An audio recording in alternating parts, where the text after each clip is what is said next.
the only person that we currently have available to shed any light on this, who was there at the time and who is currently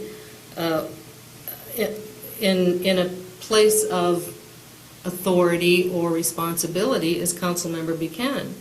So what I would like to ask is that we ask Councilmember Buchanan to flesh out some of the comments that he made earlier, which is why we know why the audits fell behind, we know why the internal record keeping wasn't accurate, we know what the problems were, and flesh them out in a way that this community can understand and can accept, so that that, in combination with an internal audit review, will be complete enough and sufficient enough to restore the public trust.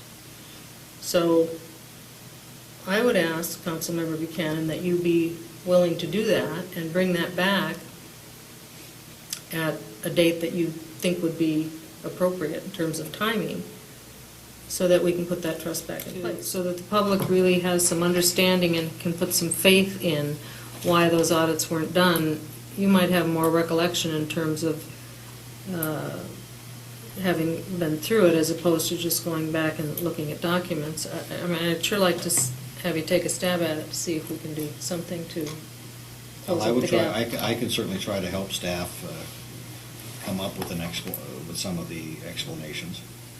I mean, I'm not going to know every internal detail that somebody have. I'd be glad to work on with them based on the historical knowledge that I have from having, been there during the moment when some of the revelations occurred. I don't have some trust. Why weren't they done? I mean, I think if we can just give the public an explanation that they can accept as to why that many years audits weren't done and we bore the cost of the penalties, I don't think you have to go further than that.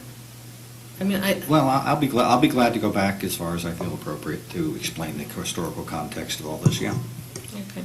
And it won't necessarily stop at the last 4 or 5 years.